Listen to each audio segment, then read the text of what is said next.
हम आगे है अपने जो अपन धार्मिक साहित्य पढ़ रहे हैं आदिकाल में, उसमें अगला है अपने नाथ साहित्य। इससे पहले हमने सिद्ध साहित्य का अध्ययन कर लिया है।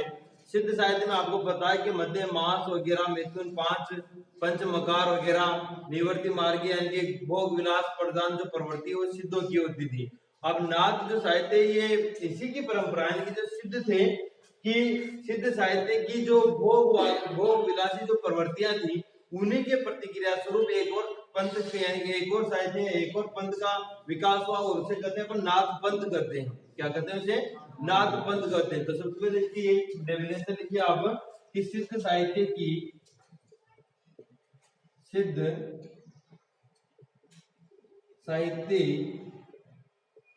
की भोग विलास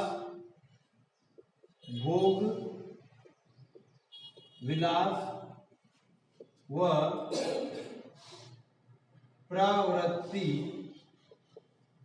प्रवृत्ति मार्गी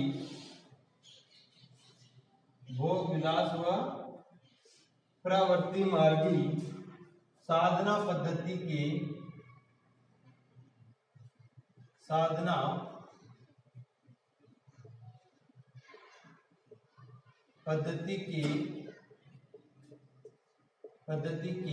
प्रतिक्रिया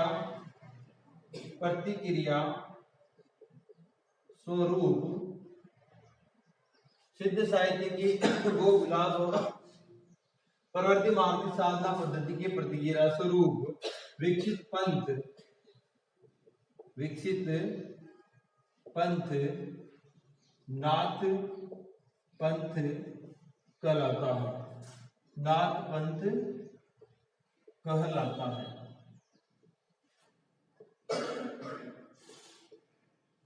फिर देखिए इसको समझने के लिए कि जो इससे पहले हमने सिद्ध पढ़े थे उनकी भोग विलासी प्रवृत्ति थी। क्या थी उनकी प्रवृत्ति? भोग करना। उनका साधना का काम ही क्या था? भोग करना। नारी को निवार्य मानते थे, पंचमकारों के उपासक थे। तो उसके प्रतिक्रिया स्वरूप यानी कि उसके कारण जो दूसरा एक पंथ जन्मा, अच्छे लोगों का एक पंथ बना दूसरा, तो कौन सा पंथ कहलाया? अपने नाथ पंथ कहला। अब नाथ पंथ में क्या क्या विशेषताएं हैं, नाथ पंथ में जो साहित्य लिखा गया क्या क्या है उसके बारे में पढ़ते हैं। आगे लिखो कि सिद्ध प्रवृत्ति मार्गी थे। सिद्ध प्रवृत्ति मार्गी थे जो भोग विलास जो जीवन के प्रति ऐसे लिखना, जो जीवन के प्रति भोग विलास व जो जीवन के प्रति भोग परक दृष्टि रखते थे। जो जीवन के प्रति कैसी दृष्टि रखते थे?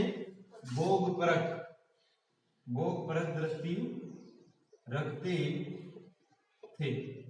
नेक्स्ट लिखना इसके आगे कि नाथ निवर्ती मार्गी थे। नाथ निवर्ती मार्गी थे।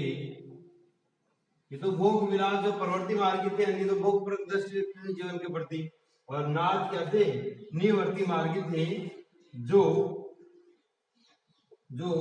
तप त्याग वो योग, जो क्या करते? तप त्याग वो योग में विश्वास रखते थे। तप त्याग वो योग में विश्वास रखते थे। दोनों का ये अंतर हमें पता होना चाहिए। नाथ सिद्ध तो क्या थे? प्रवृत्ति मार्गी जीवन क्या होता है? केवल भोग विलास की वस्तुओं में अपना समय बिताते रहना, वो होता है प्रवृत्ति मार्गी। तो नाथ तो क्या थे? प्रवृत्ति मार्गी थे और वो किसके प्रति? जीवन के प्रति भोग पर दृष्टि रखते थे। लेकिन नाथ क्या थे? निवर्ती मार्गी थे। ये तप त्याग करना, योग आदि इन चीजों में विश्वास किया करते हैं। दोनों में एक अंतर अपने को पता हो गया। आगे लिखिए कि नाथ मत को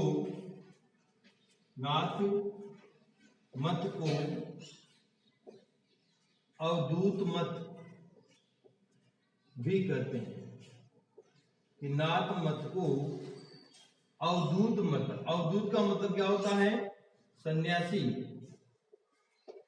अवधूत का मतलब क्या होता है? सन्यासी। यानी कि जो नाथ मत था या जो नाथ पंथ था उसको क्या कहते थे? अवधूत मत भी कहते थे। यानी कि सन्यासियों में जो गुण हुआ करते हैं वही गुण इनमें होते थे। इसलिए आगे देखो कि इसके लिए नाथ मत के लिए, नाथ पंथ के लिए, इसके लिए आचार्य हजारी प्रसाद द्विवेदी, आचार्य हजारी प्रसाद द्विवेदी ने योग मार्ग, योग संप्रदाय, योग संप्रदाय, सिद्ध मार्ग और सिद्ध मत, सिद्ध मार्ग और सिद्ध मत आदि शब्दों का प्रयोग किया है, आदि शब्दों का प्रयोग किया है।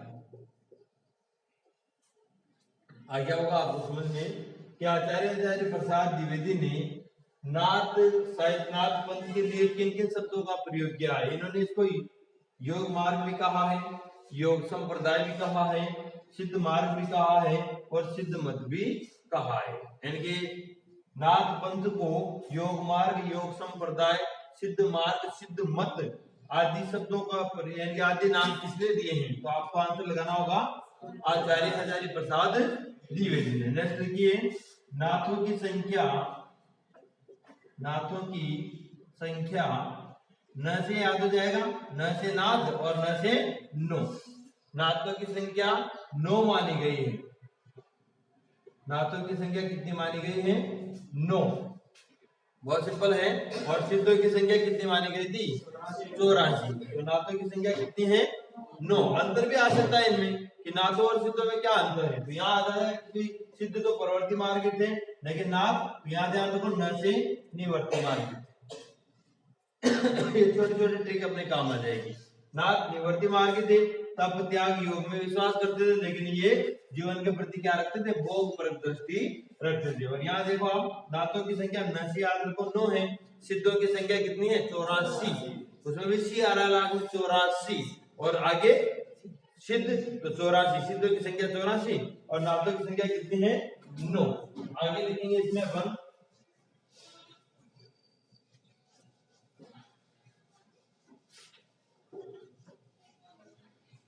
लिखिए कि नाथ सेव मतानुयायी थे। सेव क्या होते हैं? शिव के भक्त मतलब। नाथ सेव मतानुयायी थे, मतानुयायी थे यानी कि सेव जो मत था उसके अनुयायी थे। कौन? नाथ। ठीक है। नेक्स्ट लिखिए कि गोरखनाथ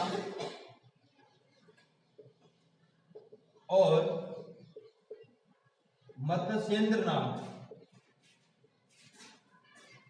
गोरखनाथ और मत्स्येंद्रनाथ को नाथों व सिद्धों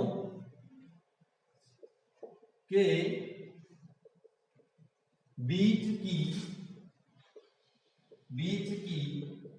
कड़ी माना जाता है, कड़ी माना जाता है। दो व्यक्ति हैं, दोनों नाथ हैं, लेकिन इन दोनों को इनके बीच की कड़ी माना जाता है, गोरखनाथ और मत्स्येंद्रनाथ को, क्योंकि इन दोनों ने यानी कि कह सकते हैं ये नाथ मत में भी आते हैं और सिद्ध मत में भी आते हैं। इन दोनों को इन्होंने जोड़ने का काम किया है। आगे लिखिए आप कि इनकी गणना 84 सिद्धों व 9 नाथों दोनों में की जाती है, दोनों में की जाती है। तो ये बहुत इंपॉर्टेंट प्रश्न बनता है कि दो कौन कौन से ऐसे व्यक्ति हैं जिनकी गणना दोनों में की जाती है, सिद्धों में भी की जाती है और नाथों में भी की जाती है। गोरखनाथ और मत्स्येंद्रनाथ ये दोनों, इन दोनों सिद्धों और नाथों के बीच की कड़ी है। इनकी गणना 84 सिद्धों में भी की जाती है और 9 नाथों में भी की जाती है। नेक्स्ट लिखिए आप कि अपने गुरु मत्स्येंद्र नाथ को अपने गुरु मत्स्येंद्र नाथ को नारी साहचर्य में लिप्त देख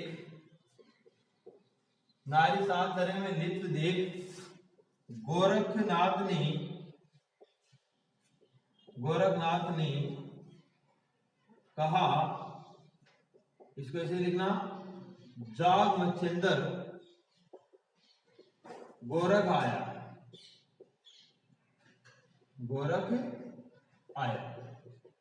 इनके गुरु थे। गोरखनाथ के गुरु कौन थे? मत्स्येंद्र नाथ। कौन थे इनके गुरु? ये कहते हैं नारी साहचर्य में लिप्त थे, यानी कि नारी के भोग में लिप्त हो रहे थे पूरी तरह से, तब योग वगैरह को भूल चुके थे। तो जब गोरखनाथ आए, इनके शिष्य थे, और इन्होंने कहा कि जाग मच्छिंदर गोरख आया, यानी कि गोरखनाथ उनके शिष्य आए और उन्होंने उनको जगाने के लिए पंक्ति कही कि तुम किस रास्ते में जा रहे हो, जो प्रवृत्ति मार्ग, जो भोग विलास का जो मार्ग है वो बिल्कुल गलत है। और ऐसा कर उन्होंने अपने गुरु को भी सचेत किया था। किसने? गोरखनाथ ने। किसको कहा? मत्स्येंद्र को, कि जाग मच्छिंदर। ये मत्स्येंद्र नाथ के लिए आया कि गोरख आया। ये पंक्ति किसने कही थी? गोरखनाथ ने। नेक्स्ट देखिए आप, आदिनाथ स्वयं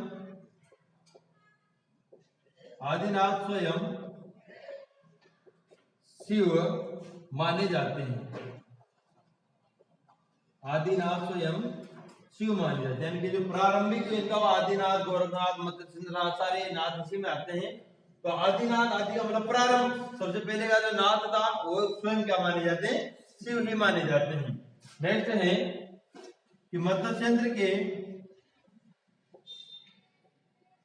मत्स्येंद्र नाथ के गुरु का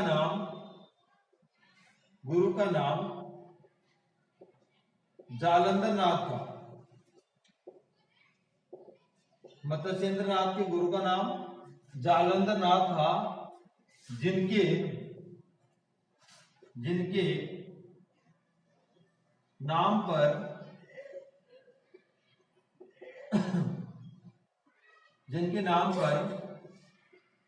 पंजाब का जालंधर शहर बसा हुआ है। पंजाब में है ना जालंधर, तो आपको ध्यान रखना है कि मत्स्येंद्र नाथ के गुरु कौन थे? जालंधर नाथ थे। मत्स्येंद्र नाथ के गुरु कौन थे? जालंधर नाथ। और उनके नाम पर ही पंजाब का एक शहर है, उसका नाम है क्या? जालंधर पंजाब में पड़ता है, वो उनके गुरु के नाम पर ही है।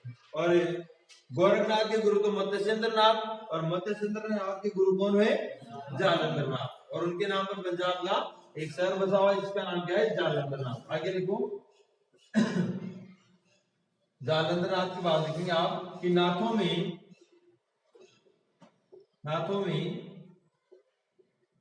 सर्वाधिक प्रसिद्ध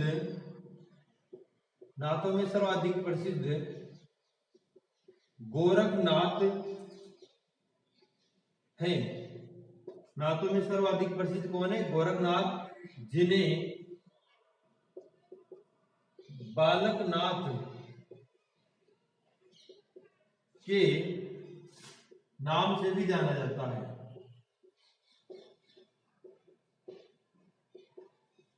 जिन्हें बालकनाथ के नाम से भी जाना जाता है। फिर नेक्स्ट लिखिए आप, आगे लिखिए कि जालंधर नाथ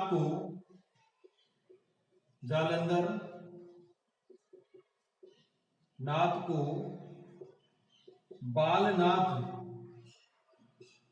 के नाम से जाना जाता है।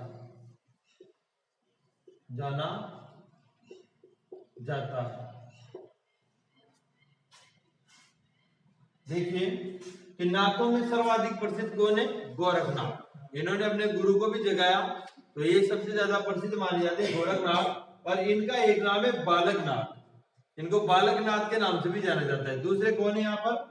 कि जो जालंधर नाथ थे, जिनके नाम पर जालंधर शहर बसा, वो गोरखनाथ के गुरु थे। तो जालंधर नाथ को बालनाथ के नाम से जाना। अब आपको ये ध्यान रखना है कि बालकनाथ कौन है और बालनाथ कौन है। केवल यहाँ क्या अंतर है, क का अंतर है। क का अंतर कैसे दूर करेंगे अपन, गोरखनाथ, तो क को तो आप ख से मिला दो, गोरखनाथ को तो क्या करते हैं बालकनाथ, क इसमें आ रहा। जालंधर नाथ किसे कहते हैं, बालनाथ को। नाथ तो सबके साथ ही जुड़ा हुआ है, तो बालकों का जाल याद कर लेना। जालंधर नाथ कौन है, बालनाथ, लेकिन बालक आ जाएगा तो ये गोरख होगा, ठीक है। गोरखनाथ का क्या नाम है दूसरा, बालकनाथ, और जालंधर नाथ का दूसरा नाम क्या है, बालनाथ। इन्हें बालनाथ के नाम से भी जाना जाता है। आगे लिखिए आप बेटा इसको।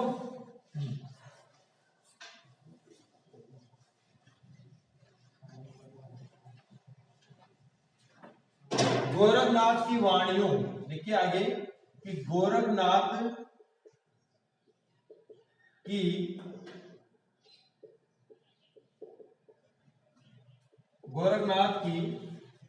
वाणियों का संकलन गोरखवाणी शीर्षक से, गोरखवाणी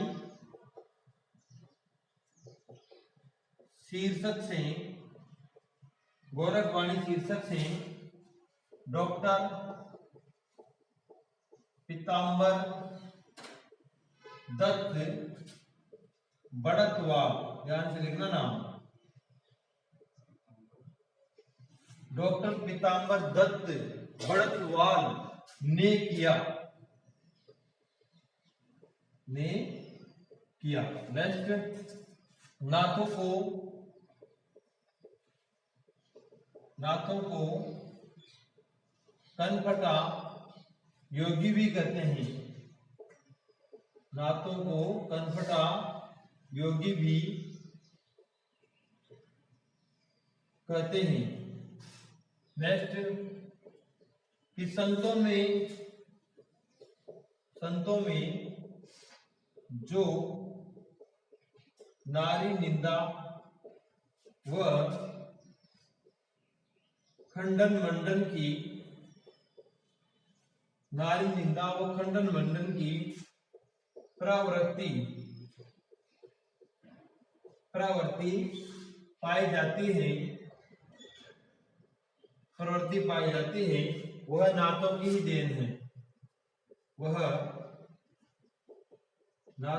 ही देन है। नेक्स्ट, कबीर में पाई जाने वाली स्वर की कर्कशता,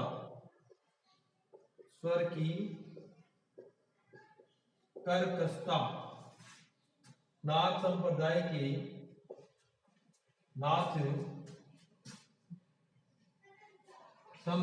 के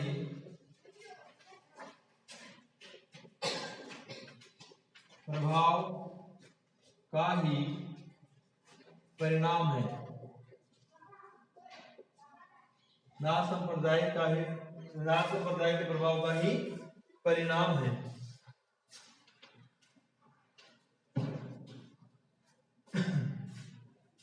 आगे लिखिए कि गुरु महिमा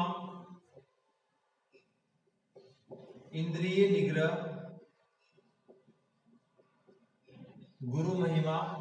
निग्रह शून्य समाधि व हठ योग आदि नाथ साहित्य की प्रमुख प्रवृत्तियां हैं।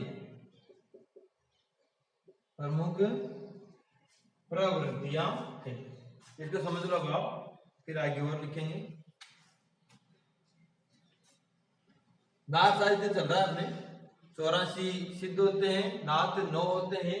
सबसे प्रमुख नाथ कौन है, गोरखनाथ। उनके गुरु कौन है, मत्स्येंद्र नाथ, और मत्स्येंद्र नाथ के गुरु कौन है? जालंधर नाथ। जालंधर नाथ को किस नाम से जाना जाता है? बालनाथ। लेकिन गोरखनाथ को बालक नाथ के नाम से जाना जाता है। और जालंधर नाथ के नाम पर पंजाब का जो वर्तमान जालंधर शहर है उन्हीं के नाम पर बसा हुआ है। अब ये कुछ विशेषताएं और है नाथ साहित्य की। देखिए कि गोरखनाथ की जो वाणियां हैं, यानी कि जो उन्होंने लिखा, जो बोला, उनका संकलन किस नाम से है? गोरख वाणी। किस नाम से है? तो बिल्कुल सिंपल है, गोरखनाथ की वाणियां। तो गोरख वाणी, वाणी मतलब वाणी, कि गोरखनाथ की जो वाणियां है उनका संकलन किस शीर्षक से है? गोरख वाणी। किस शीर्षक से है? तो ये इतना पागल तो नहीं है, एग्जामिनर के ऐसा क्वेश्चन पूछेगा आपसे कि गोरखनाथ की वाणियां क्या, वाणी को क्या कहते हैं या किस शीर्षक से है? गोरख वाणी। ऐसे थोड़ी पूछेगा वो पूछेगा कि गोरखनाथ की जो वाणियां है जिनका संकलन गोरख वाणी शीर्षक से है, उसका संपादन किसने किया था? डॉक्टर पीताम्बर दत्त बड़तवा ने। इनका संकलन किसने किया था? डॉक्टर पीताम्बर दत्त बड़तवा। ये नाम आपको याद करना है। आगे देखा कि नाथों को कनफटा योगी भी कहते हैं। कनफटा योगी यानी कि कान को पहनते थे, तो कनफटा योगी भी कहते हैं। संतों में जो नारी निंदा वो खंडन मंडन की प्रवृत्ति पाई जाती है, वह नाथों की ही देन। यानी कि जो संत होते हैं, देखा होगा आपने, नारी की निंदा करते हैं और खंडन मंडन की प्रवृत्ति, यानी कि नारी को से दूर रहने का प्रयास करते हैं जो सन्यासी साधु होते हैं वो। तो ये प्रवृत्ति कहां से आई? ये किनकी देन है? तो आपको आंसर बताना होगा, नाथों की देन है। किसकी देन है ये? नाथों की देन। यानी कि नाथ जो थे, नाथ पंथ के जो लोग थे, वो नारी से दूर रहा करते थे, और वो खंडन मंडन की जो प्रवृत्ति वो भी इन्हीं की है। कबीर, कबीर का नाम तो आपने सुना ही होगा कि पाहन पूजे हरि मिले तो मैं पूजो पहाड़, कहते ये चाकी भली पीस काय संसार, खाला के रे बेटी भाई, है ना, दो गाय सब गाय, मुर्गा मुर्गी गाय, बहुत सारी चीजें हैं। तो ये सब प्रवृत्तियां कबीरदास जी में जो आई है, वो किसका प्रभाव माना जाता है? वो नाथ संप्रदाय का प्रभाव माना जाता है, नाथ मत का प्रभाव माना जाता है। देखिए कबीर में पाई जाने वाली स्वर्गीय कर्कशता है, ऐसे ही कर्कशता उन्होंने किसी को नहीं बख्शा, जो साफ देखा वही उन्होंने बोला है। तो जो स्वरों की जो कर्कशता है कबीरदास जी के अंदर, वो किसकी देन मानी जाती है? नाथ संप्रदाय का प्रभाव माना जाता है। आगे देखो आप कि ये नाथ संप्रदाय या नाथ साहित्य की प्रमुख प्रवृत्तियां प्रवृत्तियां मतलब विशेषताएं कौन कौन सी? पर ये गुरु महिमा, गुरु की महिमा का बखान करना, गुरु का ही सम्मान करना, गुरु की बातों का स्मरण करना, गुरु के दिखाए मार्ग पर ही चलना। तो गुरु महिमा किसकी प्रवृत्ति है? नाथ संप्रदाय की। इंद्रिय निग्रह, यानी कि अपनी इंद्रियों को अपने वश में करना, अपनी इंद्रियों को अपने कंट्रोल में रखना। इंद्रिय निग्रह किसकी विशेषता है? नाथों की। शून्य समाधि, बिल्कुल शून्य में चले जाना। जब शून्य में समाधि, यानी कि समाधि में व्यक्ति जब शून्य में चला जाता है, मान लीजिए आप, फिर वो परमात्मा से साक्षात्कार हो जाता है उसका। शून्य में जाना यानी कि बिल्कुल सब कुछ भूल कर एक जगह बिल्कुल समाधि में समाहित हो जाना। आगे है हठ योग, ये भी किसकी प्रवृत्तियां हैं? नाथ साहित्य की। तो गुरु महिमा, इंद्रिय निग्रह, शून्य समाधि और हठ योग, ये किनकी प्रवृत्तियां हैं या किनकी विशेषताएं हैं? नाथ साहित्य की विशेषताएं। ठीक है, अब आगे देखते हैं थोड़ा सा और।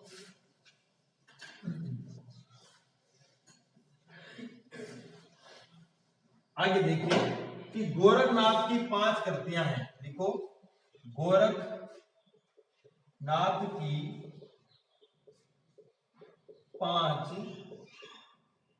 कृतियां हैं। अब गोरखनाथ की 5 कृतियां कौन सी और हमें याद करनी है? देखिए अभय मात्रा, अभय मात्रा नंबर 1। नंबर 2 है आतप बोध, आतप बोध। ठीक है। नंबर 3 है अपने प्राण सांकली, प्राण सांकली।